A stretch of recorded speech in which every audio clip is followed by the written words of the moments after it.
chat do Mauro César na live que ele fez de pós-jogo.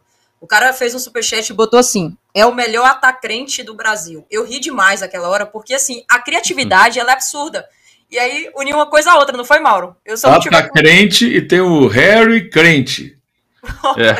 Essas duas apareceram ontem na live lá. O Harry Crente. Aliás, o Harry Kane, que foi muito elogiado no Mundial contra o Flamengo, né? Porque a gente vê o Harry Kane fazendo isso, Premier League, Bundesliga, seleção inglesa e tal.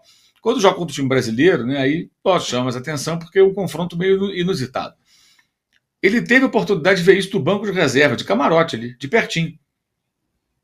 Então, ele tem que se inspirar em jogadores assim, para ser um atacante melhor. O que o Felipe Luiz está fazendo é cobrar dele para ele ser um atacante melhor. Será bom para o Flamengo, bom para a seleção brasileira quando ele for convocado, e bom para ele até no restante da carreira, seja no Flamengo ou em outro clube para onde ele possa jogar.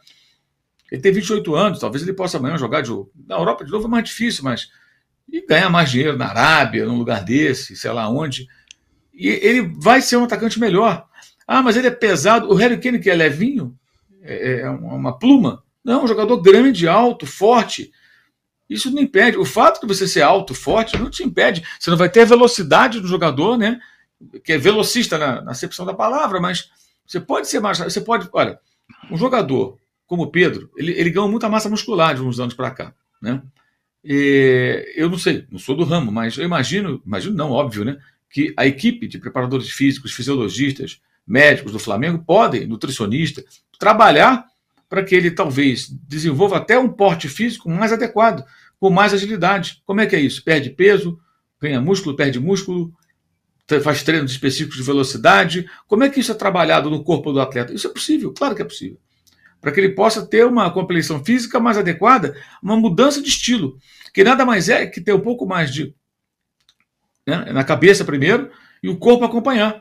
Que é aquilo que, por exemplo, o cartão que o Bruno Henrique tomou, esse ridículo cartão contra o Santos. O que faz o Bruno Henrique? A bola vai para o Brazão, goleiro do Santos, e ele corre na hora em cima do Brazão. Ele sabe que dificilmente vai tomar a bola do cara, mas obriga o goleiro a dar um chutão. E ao dar o chutão, ele devolve a bola para o Flamengo. Porque ali a chance do Flamengo recuperar a bola e iniciar um novo ataque é muito maior. E é uma forma de você se defender, atacando e forçando o cara a se livrar da bola.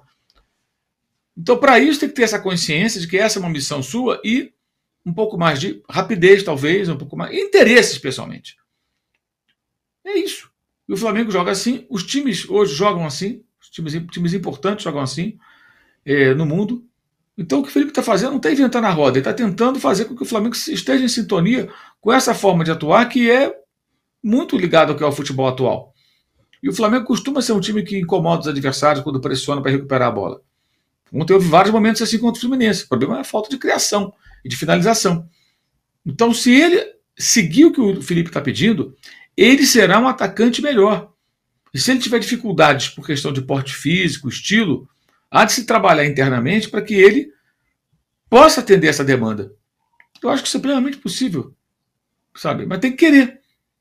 Tem que querer. O que estão pedindo a ele não é uma... E muita gente fala, o André lembrou bem o Romário, de fato, o Romário fazia muito isso que ele fez ontem, ele ficou atrás da defesa e finalizou, surpreendendo, né, os tricolores.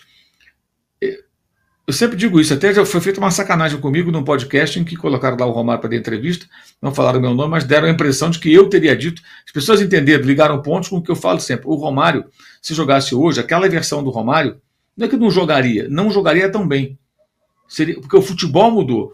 Mas se o Romário fosse um jogador dos anos 2020, 23, 24, 25, fosse jovenzinho hoje, da idade do Alassian, ele seria forjado como atleta de uma outra forma, dentro do que é o futebol de hoje. O que eu quero dizer é que aquele estilo do Romário, dá em mim que eu resolvo, cada vez menos existe. Porque é preciso que o jogador tenha uma participação mais ativa. Mas se o Romário fosse mais jovem, e estivesse hoje começando a carreira, ele ia crescer nesse ambiente. Se o Harry Kane é um jogador tão participativo, é porque, cara, ele jogava a Premier League. Como é que ele vai jogar a Premier League paradão lá na frente? Ele não seria o Harry Kane. E eu acompanhei bem a carreira dele, que eu comentava os jogos do Campeonato Inglês. Ele, quando surgiu no Tottenham, ele não parecia que ia virar o que virou. Grandão, meio molenga ali e tal, era criticado. E de repente ele começou a crescer. Cara, isso é um trabalho que o rapaz fez, cara. Já junto com uma equipe, com o técnico, com profissionais do clube, mas a consciência dele. E aí ele se desenvolveu, passou a ser um cara de uma técnica muito maior, que gera jogo pra caramba, participa do jogo, finaliza com enorme precisão. Isso é um modelo. Então, não é que o Pedro vai virar o Harry Kane, mas ele tem que se inspirar em jogadores assim para ser um atacante melhor. Ele é ótimo, ele tem muitas virtudes, e pode ser melhor.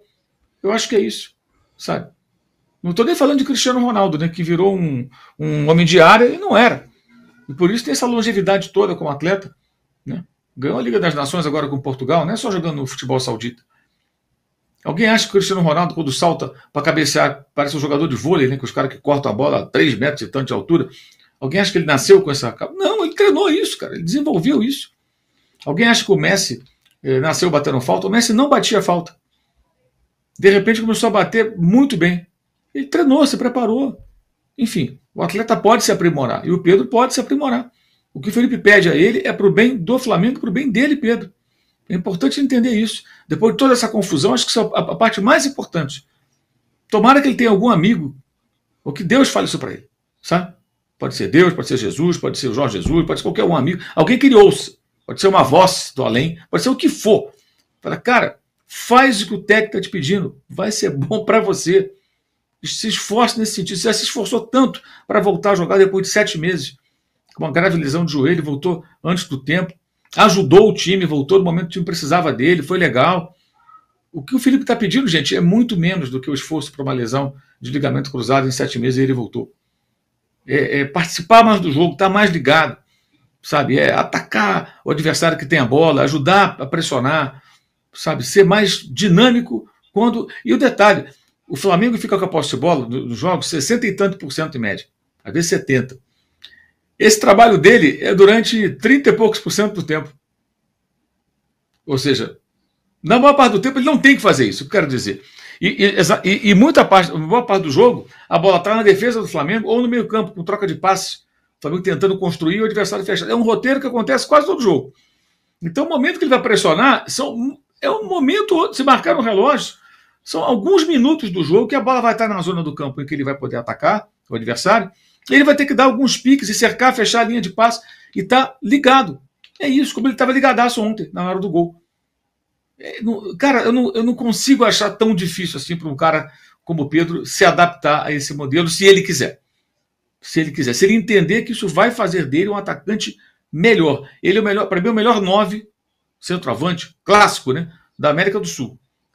Ele pode ser melhor ainda se ele se aprimorar nesse quesito, na minha opinião. O zagueiro Danilo, que chegou ao Flamengo em janeiro de 2025, tem lidado com problemas físicos que comprometeram sua continuidade no clube. A seguir, encontram-se as principais lesões que ele sofreu desde o começo da temporada.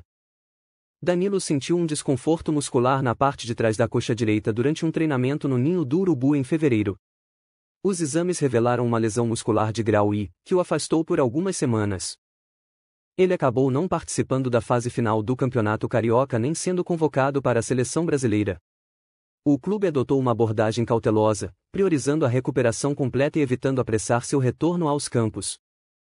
Danilo sofreu uma recidiva na mesma região da coxa direita pouco depois de começar o processo de recondicionamento físico, o que fez com que ele se afastasse por mais tempo. Como resultado, ele perdeu as estreias do Flamengo no Campeonato Brasileiro, contra o Internacional, e na Libertadores da América, contra o Deportivo Táchira. De acordo com o histórico registrado no Flascore, Danilo ficou afastado por aproximadamente 7 semanas devido à lesão na coxa, período que se estendeu de 23 de fevereiro a 12 de abril de 2025.